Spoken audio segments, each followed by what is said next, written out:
Alright, and hello everybody, I'm the SweetBro27 and welcome to another Dokkan battle video. Today, I'm going to try to throw my hat in the ring of a very popular debate that I have seen over on Twitter.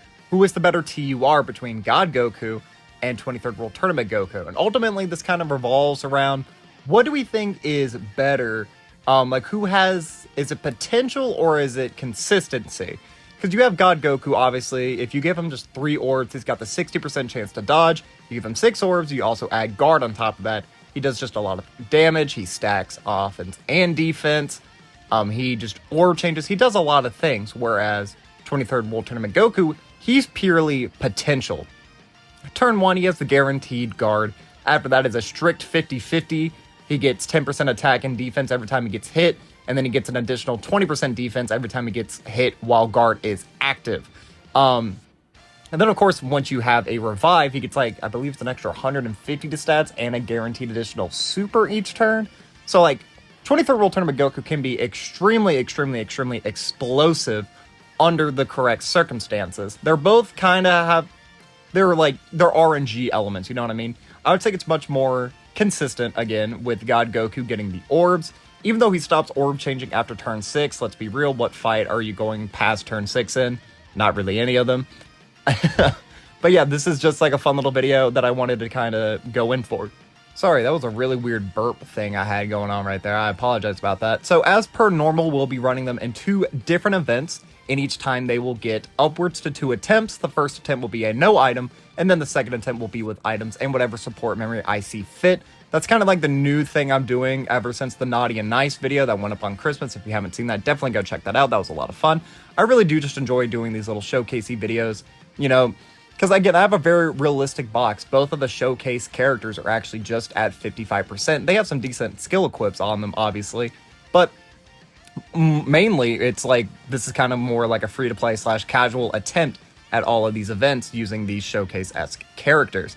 Now, again, another rule is that on 23rd World Tournament Goku's team, I'm obviously not running God Goku, even though I could, and vice versa. I'm not running 23rd World Tournament Goku on God Goku's team. Just for the sake that we could kind of see how their teams work without each other on them. They do both fit on each other's leader skill, and they're both very, I would say, probably very successful on it, since there are so many characters we're using that are actually overlapping. Both teams, they have the Full Power Super Saiyan 4 Goku, which we got during our New Year summoning video, which I'm actually recording that on the same day that this goes up. Again, I know you guys have already seen it, but there will be a few VODs that will be posted over the next couple of days, so I have time to kind of catch back up on recordings. So I hope you guys haven't minded the majority of the VODs, and definitely go check them out if you haven't already. But there are a lot of overlapping as characters, but I did kind of have to get a little bit creative, we're running Kai Goku on the God Goku team, because I thought about running him with 23rd World Tournament Goku, but then you'd have 3 just base form Gokus, which really sucks, even though we did kind of establish that Kai Goku is probably better than 23rd World Tournament Goku. At least, again, at the 55% that we are at. I'm not trying to slander any of these characters, but performance at 55% really does matter, especially, I would say, with these 2 characters in particular, since neither one of them are too bulky at 55%, so the rest of the team kind of has to carry them on the defensive route until we get much deeper into the fights. So, kind of looking right now, we're on the left-hand side, God Goku. We're already on to the AGL Sen Shenron event, and I guess I should mention that. We are doing Sen Shenron and the Fusion Zamasu Red Zone. But we're kind of already booking it with God Goku. He's just being, again, he has the consistency with the damage. I would feel like for this run specifically, I was much more comfortable with the God Goku lineup. I don't know if that's just because of his dodging. I didn't ever have to worry about guard not proccing, because that is a really big thing you have to worry about with 23rd World Tournament Goku, again, especially at the 55% range. You have to be all right, I need him to get his hits, but he just doesn't have enough defense to reliably tank. And spoiler alert, Sen Shenron isn't that difficult of an event by today's standards anymore. We do get a beam nullification over there on the right. So getting the revives in all the runs I did was not too easy. So just a little bit of a quick heads up spoiler. I don't really remember, but I don't actually think we get a revive on the 23rd World Tournament Goku lineup. So we're just kind of seeing him like what his stats are raw at 55% and whatever the friend unit is. I don't really normally pay too close attention to friend units. I just really don't take things too seriously like that. But another thing that we can throw up is that we are running Sword of Hope Trunks, and Sword of Hope Trunks and the Full Power Super Saiyan 4 Goku kind of clash because they both have a very similar standby condition, and you can only have one of those standbys activated at a time, something that I found out during some of my attempted recordings. Because you don't know, I do a lot of recordings. I kind of go out of my way to make these characters look as best as possible. I have scrapped several recordings that I'm just not happy with, because I don't want to just go in and think somebody, like I'm slandering one unit or the other. So I do several runs over the course of multiple days, and normally like there will be one session of recordings that I think are like really fair. And it's kind of rough doing that, especially when you go into like red zone events, because Fusion Zamasu, you only have 5 attempts a day. I give each one of them 2, meaning I have to wait 24 hours before I do this all over again. So if you look up at the clock, these are all done, like the runs that we did for Sen Shinron, and then we would go over to the Fusion's Monster Red Zone. That was like the recording session that I was like, all right, I'm happy with how I played. I'm happy with the performance, and I don't feel like I was skewing anything either way or the other. I don't think that I fumbled any character. I feel like I gave everybody a genuine fair shot at what I think was their best performance capabilities. So now we're getting the GT standby over here on the left, which I'm still not entirely sure how that actually works. I understand that he needs, Oob is who I'm referring to. Oob needs int orbs, I believe, to get his guard. He does orb change, but we kind of get screwed over several times using his standby. And you can see they're over there on the left. We're not actually able to do the DBZ duo standby because they have the same condition that, Oob has, or that the Sword of Hope has, which is kind of very unfortunate, and you'll see why just going on later in multiple of these runs that I've done. I don't know, I understand, I really do like standbys. Standbys are like one of my new favorite mechanics that they've done just because of how unique they are. Like on JP, they just launched the SSJ3 Goku from the Hirudegarn movie.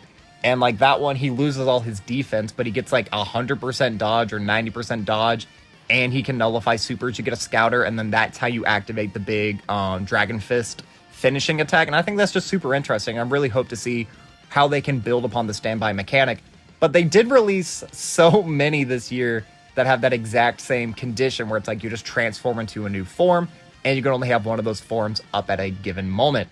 And then over here on the right, we're actually getting the Sword of Hope Trunks transformation, which I felt just fit that run much better. As you'll see once we get to the Fusion Zamasu run through, I kind of changed the teams up a little bit so there wouldn't be nearly as many conflicting standbys on both teams. I'm pretty much settled for doing the Full Power Super Saiyan 4 transformation, not only because I think that unit is newer, it's new to me, I'm still trying to figure them out, but from what I have seen on the internet, I believe that the Full Power Super Saiyan 4 Goku is actually better than Sword of Hope, and that's just kind of what I felt as well. You know, just having the 30% damage reduction. He can be very, very tricky, especially since you have to keep him on rotation so often. You can never really float the character, because if you ever float him, well, that's just another turn that you have to contingency with. And like Future Gohan, I don't have as much gripes floating Future Gohan as I do the Sword of Hope. Because Sword of Hope, obviously, if you're using him, you want to get the standby. Whereas for Future Gohan, he's just a solid defensive unit no matter what slot you put him in. And then once you get the domain activated and you're able to do his Kamehameha active skill, you just absolutely murder any single boss that's in your way. Speaking of murdering any boss that just comes in your way, look at Sword of Hope right now. Just doing massive amounts of damage, just launching like 1 billion additionals. I think we end up getting like 5 additionals, multiple of which were supers, which is just crazy. And over here on the left, we actually have this Teen Gohan, who is still holding up very well in today's meta, which I'm super happy about. He was kind of in a similar spot in my brain as to what like, what's his face, Birdku is, where guard just isn't enough. But this is a long enough event, the Sen Shunrun event. This event does last for freaking ever. So you were able to give him plenty of stacks before we got up to here, and we never dropped below that threshold, which I believe is 58%. We never did drop below that threshold for him to actually lose his guard, so he was just solid all throughout. And over here on the left, now that we finished the Oob transformation and gone into full Power Super Saiyan 4 Goku, we're now able to yet again do the Sword of Hope transformation, which really ultimately worked out phenomenally. And I think that is a super interesting interaction of abilities going from one standby to another, where they both have like the same restriction. So you're able to, go from one extremely powerful transformation to another. Now we can easily plop Sword of Hope in slot 1. I believe we put the full Power Super Saiyan 4 in slot 2. And then we actually float off the God Goku here. Now for these showcases, I don't really want to float off characters like the showcase character, unless I think it's ultimately the best play. And in this instance, I did think it's the best play. And we have yet another standby over here on the right. This one being the GT Revival, the Spear Bomb, which is probably one of the most versatile and useful overall standbys in the game. I've seen some debate on if this character is better or worse than Gohan and Piccolo. And I think that is kind of absurd from what I've seen, because Gohan and Piccolo kind of suck. You know what I mean? Like, obviously, if you get them in slot 2, that is a completely different story. You get them on slot 2, you just have to be below 70% HP, I believe, and they can do the revive in slot 3. And then from that point onward, they have, or for that next turn, they have a 100% chance to dodge. They have an extra 580% to attack. They launch a billion additionals. Like, that turn, yeah, I can see the explosiveness of it. But just for the consistency's sake, I think I'm going to obviously have to give it to the GT duo. Not only because their standby is super easy to get, they only have to get hit 4 times, or you just have to be below 50% HP, both of which are super consistent. Even if you get them in slot 1 or turn 1, they launch just so many additionals. They can get up to some reasonable levels of damage reduction, as well as they get greatly raised defense for 1 turn on their 12 key. So, and they stack, so, the Super Spirit Bomb, or the Universal Spirit Bomb, I believe is what it's actually called, deals just immense amounts of damage. And it's just one of those things, because they're on the powerful comeback team, obviously we're allowed to run them on Earthbred Fighters, as well with the 23rd World Tournament Goku team. And now 23rd World Tournament Goku, he is in God mode. From here on out for the rest of the Senshinron run, we will never ever have to worry about him at all, or his performance.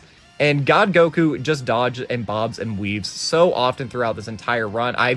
I feel like he definitely dodges more hits than he got hit, which is obviously what you want the character to do. And then on the right, we have the Sword of Hope attack, which you really don't get to see too terribly often anymore in like my experiences, just because normally by the time you actually get to transform with him, you just kind of get him in slot 1 for that 1 turn.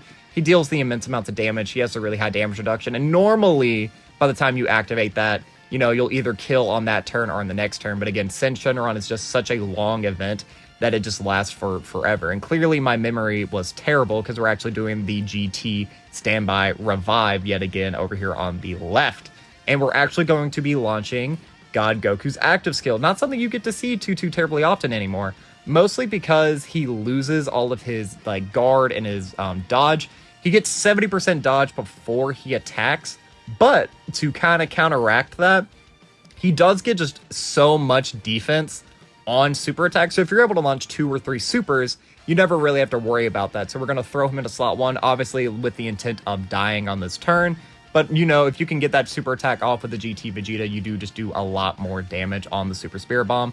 And 23rd World Tournament Goku, he's just doing his thing now that he's in revive territory. He's doing just so much damage. We have Trunks coming in over here with, what was that, a 9.6 million? And we get the dodge over there on the left with God Goku, who is now, I guess, Super Saiyan Goku, but I will still be referring to him as God Goku just for the sake of simplicity. Overall, these Senshinron runs were super easy. I'm super excited for once we get Omega, because Omega is pretty much just the Senshinron event, but like a billion times harder. You can't dodge him when he's in the tech phase. Then that STR phase just does sneakily amounts of damage. And then if he does a super attack prior to dying or doing his AoE, he gets like massively raised attack for that 1 turn. And we are going to kill Senshinron over here with the GT Spirit Bomb, which just is super fitting. And then once you get to the end phase on Omega, I know I'm kind of bouncing all around with my my speech here, but once you kind of get to the Int Omega phase, you have the AoEs. He does just a billion damage. I think his super attack is like, I don't know if he cracks 2 million or not. I actually don't know that off the top of my head, but he does just a ton of damage. And now we have Future Gohan over here on the right, and we will be finishing it up on this turn. So surprisingly, again, this blows me away every single time it happens, but we are finishing just seconds apart from each other. It is incredible with how similar these teams are. I guess because we are having a lot of overlapping characters, that is to be expected.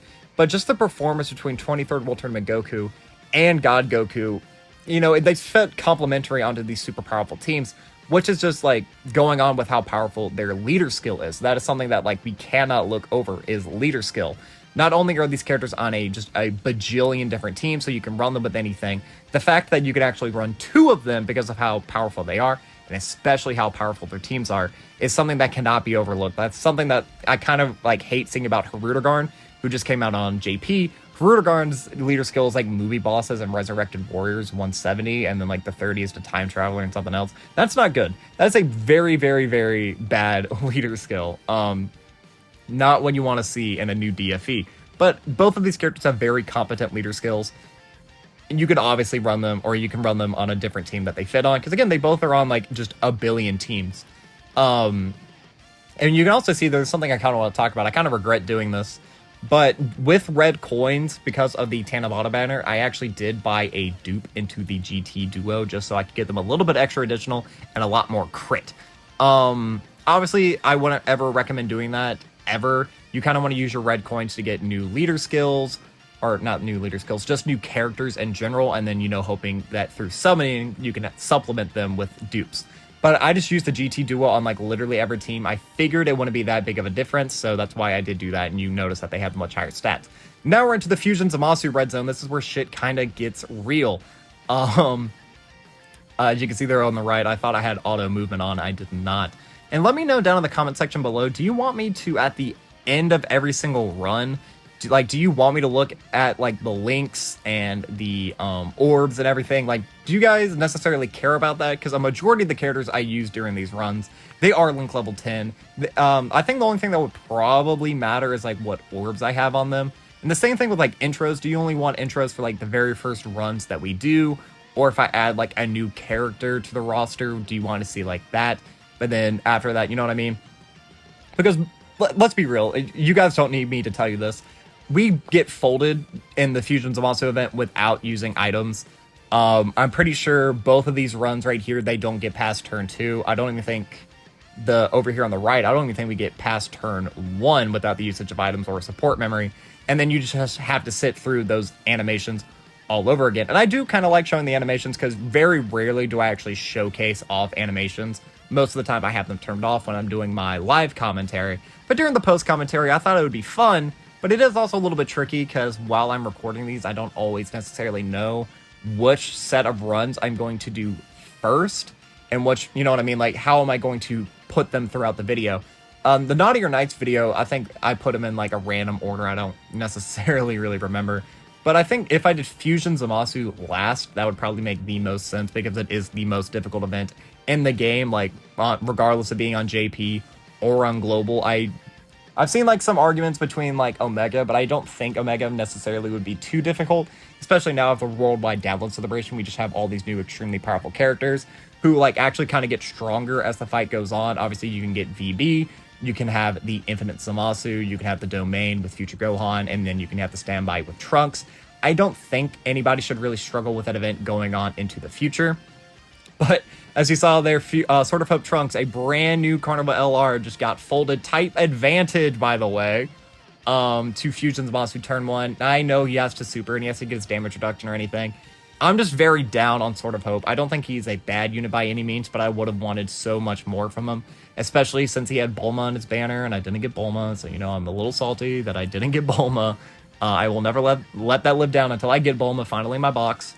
But now we're using the items on the run over here on the right. And you can see here on the left, we actually have Kai Goku running amok on this team. He's kind of like the stand-in for 23rd World Tournament Goku, just because of how great he is. And he does also have the beam nullification during this first phase, which is super crucial if we're actually able to get that to land.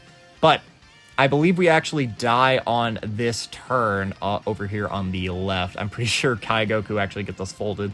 Because he doesn't nullify the beam super, if I kind of remember this correctly. I don't know, I recorded this at like 2 in the morning last night, I think it was. So my memory is just a bit hazy. But over here on the right, we're actually running a couple more complementary characters for 23rd World Tournament Goku. That mainly being the STR Krillin, who is super good. Like, he's actually like surprisingly good. I would say he's kind of, like, there's no question about it. I would probably say he's better than Android 21, like better than Hellfighter 17, probably better than Kale. I don't know, Super Trunks sucks, but like post-transformation Super Trunks, I don't know if Krillin is like really stepping onto that. But like, if a character and their side banner unit are like top tier characters, that's awesome. That was kind of like Yajirobe last year, where Yajirobe, like for a time period, was better than Yamcha. But then, you know, we got all the AoE events, and then Yajirobe does not hold up. Because he has to, you know, he has to like do his hit or whatever, and then that's when he gets the 70% chance to dodge. But with an AoE, that just doesn't really work the way that we would want it to. But Yajirobe is still good. I'm not shitting on Yajirobe. I just wish I could use Yajirobe. Same thing with kind of like the blue fusions, just because of how like prevalent AoEs right now are in the meta. You can't use those units, and those units are really fun, and they're pretty broken, you know what I mean? So I'm excited, because right now on JP, the Red Zone, the movie Red Zone version 2, just had its first 2 releases, being Mercenary Tao and Dr. Wheelo. The Dr. Wheelo fight looked really fun. I watched Truth do that the other day, and that was just like, it was just like a crazy fight. So I definitely am looking forward to whenever that comes out, which will probably be like late June, early July, roughly there around, is when we should be expecting to have the 9th year anniversary celebration. But that means we would probably get it a little bit before, so like April or May. If I had to guess, that's when we'll get Hirudegarn, like, you know, late April, early May, Hirudegarn, SSJ3, and then like the new Red Zone. And finally, 23rd World Tournament Goku got a beam nullification. If you remember the Kai Goku versus the 23rd World Tournament Goku video, he almost like never got a beam nullification in this fight. So finally, we got a beam nullification, and we can kind of be like, all right, thank God. It's a 50-50 every single time. He has a lot of 50-50s. Obviously, he has the 50-50 to guard, 50-50 to beam nullify, which are just super scary things to contend with, especially if you get unlucky. But he's doing very well right now. You know, he's getting hit, he's getting his built up. So again, he gets 10% to stats every time he gets hit, and then it's 20% defense if guard is activated. So that is a boatload of stats he can get. Essentially gets 200% defense and an extra 100% attack. And then if you're able to revive, that's another 150 to both stats, and a guaranteed additional super, which is just crazy. And now on the left, we have God Goku, who again, he's just bobbing and weaving, which again, that's what it's to be expected. That's what he does. He has a 60% chance to dodge with just 3 orbs. He's essentially a little bit worse dodging wise than like MUI, but he does just so much damage. He stacks, which I feel like is something that cannot be understated. So he does just immense amounts of damage later in the fight, especially if you are able to get his active skill off. He does have type advantage during this first phase, which is something that probably shouldn't be overlooked. Even if you have like his guard activated with the 6 orbs, he does still take like 150 per normal at the 55 state that we have him at, 55% that being. But yeah, we're just kind of, you know, we're chilling. We're doing very well. Again, these teams are super powerful, so I don't want to hear anybody in the comment section down below saying I'm selling a character or I'm not doing whatever. I did a lot of runs, man. I did my due diligence. Like, we're running Pan on this team, on the God Goku team, mostly because of her dodging, because I didn't really know what else to run on the Pure and Hybrid Sand team. She does very well. She does have support for Bond of Master and Disciple and Bond of Parent and Child, so she does give a little bit of support. I think it's just 20% defense, which isn't a lot, but that's something that you can't understate. We did get a dodge over there from 23rd World Tournament Goku, but of course he dodged the wrong thing, but it doesn't even matter because he nullifies the super. That is now 2 for 2 for my guy. I love him. He's my GOAT now, forever and always. I just wish it was like a guarantee. I don't know why to this day there are still chances to nullify supers, just because of how many different types of supers there are. You know, you have your melee, you have your armed, you have your other, and your beams. I believe that's all 4. So it shouldn't be a chance, especially when like you could run a character in an event that'll never have a beam super. So there are multiple characters where that kind of becomes useless. But hey, it came in super clutch here. We're actually going to see Tanabata full power Super Saiyan 4 Goku eat a super here. I believe this does a lot of damage even through the Whis. Yeah, that's with 40% damage reduction, nearly 200k. This event, I love this event. I really do. I don't think it's like the end-all be-all that a lot of people say it is. Like when I was playing this game not too long ago during like the 7-year anniversary, it took me probably 6+ months to beat Broly.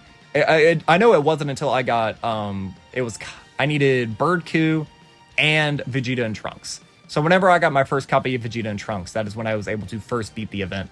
And then like Cell Max came out, and Cell Max was like a long time beating. Like, I don't want them to always raise the roof, you know what I mean? We don't always need that version of power creep where like half of your box becomes useless, but we also don't need to become complacent. Also, I apologize if you can hear my dogs barking in the background, but we don't need to get complacent where like a new difficult event drops and we can beat it easily within the first day. Like some of my favorite things to go back and watch are Truth when the red zone first dropped out, and he actually had to use items to beat like Super 17, Bojack. Like those are some of my favorite things, and it also kind of helps that he was in those Discord voice chats, so you could have all his mates kind of like laughing and like pogging off with him. So you know, it was fun. And guess what? We're getting another beam nullification over here on the left. This time it being Kai Goku. Why couldn't they do this in their own showcase? They're doing better in a showcase for God Goku. I guess this is also a showcase for 23rd World Tournament Goku, but Kai Goku is actually showing up. And we are now able to get the Oob transformation over here on the right again, which is, again, super powerful. And we actually have Int Orbs already present on the field, so we don't really have to ever worry about that at all. And now, you know, we're going to have a super defensive option to throw into slot 1, especially now that we're in that physical Zamasu phase. So running this guy type disadvantage could potentially be really scary.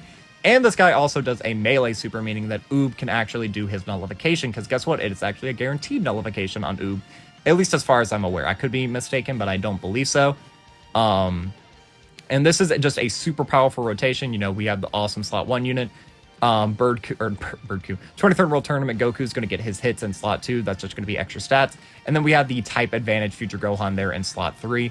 So we don't really even have to worry about him. And look at the, speak of the devil, we actually have the Oob transformation over here on the left as well. It's kind of crazy how similar these runs go. Again, when you run a lot of the same characters, I guess that is to be expected. But even still, like, I just find it funny that, I don't know if it's like how much of a difference it means running these characters. And unfortunately, as you saw there, we did not get the guard, nor did we have an opportunity to get the revives off. So that is 500k per normal on a 55% 23rd World Tournament Goku. And unfortunately, that is the end of the run for 23rd World Tournament Goku. So I'm going to say this.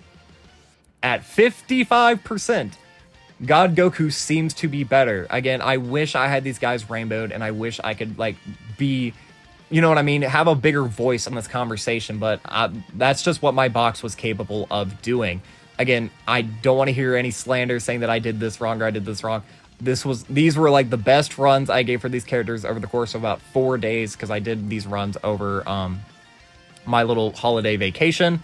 So ironically, these best runs, though, were all done yesterday, which I find kind of funny. We're now moving the God Goku run here into the middle, but I think with that, I'm going to actually cut my commentary. This is a very impressive run, however, so I would implore you to kind of finish watching, because there were a lot of, like, fun little interactions that we got off. I'm pretty sure we did get the W on this run specifically. I can't necessarily remember if we did or if we did not. But this was a very good run. It really does showcase, just like, again, when you have a lower power leveled box, I think consistency outperforms potential. Now, again, granted, I don't know if these guys were rainbowed and if I was able to get a revive off. Both 23rd World Tournament Gokus get those massive rates to stats, and they have the guaranteed guard, so I wouldn't have to worry about them being a fraud defensively. Their potential could be 10 times greater than what the God Goku is able to do right now. But just with 3 orbs, 60% chance to dodge, he does just so much damage. He does orb change, so that means if you're able to collect his own orbs, that's just a massive amount of HP recovery every single turn. I don't know. Again, right now, I would much rather take consistency. Like, again, like, that's something that I had to, like, kind of comprehend with the Limit Breaker Super Saiyan 4 Vegito. Because since, like, in my brain, when I saw everyone on Twitter being like, Vegito is better than Ma Junior, I couldn't believe it, because Ma Junior just does so many things. But you just run the Heroes team, and there's never a chance you won't get the active skill, or there's never a chance that you won't get the giant form. Vegito waltzes in there. He's great defensively, he's great offensively, and he is consistent down to his last breath. And that's something you got to contend with. You know, Ma Junior, he's very reliant on how many additionals he gets. And he's very reliant on if you're able to get to low enough HP to actually get to the giant form, or be in the right HP threshold so you can activate the active skill and negate the first attack in a turn. There's just all these different things. And I doing these showcases really does impress me, because I have so many, like, notions in my head of what I believe, and then I actually run this event and I'm like, oh wow, this character did 10 times better or 10 times worse than I would have thought. But again, I'm going to cut my commentary here. Please, I do implore you to watch the rest of the video. We do get a lot of fun little interactions. This is a very fun run. Actually, you know what? Screw it. I'll keep talking at least through this turn, because this turn was pretty wacky. Because we're going to launch off the God Goku active skill, and then it's boosted, obviously, by the what's it called? The GT Duo standby, because that gives you an extra 70% to stats, offensive stats, 70% offense. So it does just incredible amounts of damage. We're also going to be linking very well with him because, you know, we have Super Saiyan activated. Psych, never mind. I lied. We don't actually do the active skill this turn. My fault. So I am going to cut the commentary here. That must have been a completely different run. My fault, my fault, my fault. I'm a little goofy. I'm a goofy gooper. What can I say? That's just who I am. But that's going to be all for this time, guys. I have been the SweetBro27. I'm a variety Twitch streamer and an up-and-coming YouTuber trying to make it big in the world. I have a Twitter, a Twitch, and a TikTok, the links to which can be found in the description of this video, and they could also be found at the top of your screen. Let me know how you think about this new little format I've done. I did finally add my X, or my Twitter, which I am very active on. Pretty much every day I'm retweeting something or I'm posting something, so definitely go check me out there. I did also just put my YouTube down there for the sake of oh shoot, what is that called? Symmetry. Just for the sake of symmetry. So I didn't just look random having 3 of the 4 corners fulfilled. But all the links are found there. Definitely go check me out on every other platform to support your boy. But yeah, that's going to be all for me for this time, guys. I've been the SweetBro27, and I am signing off.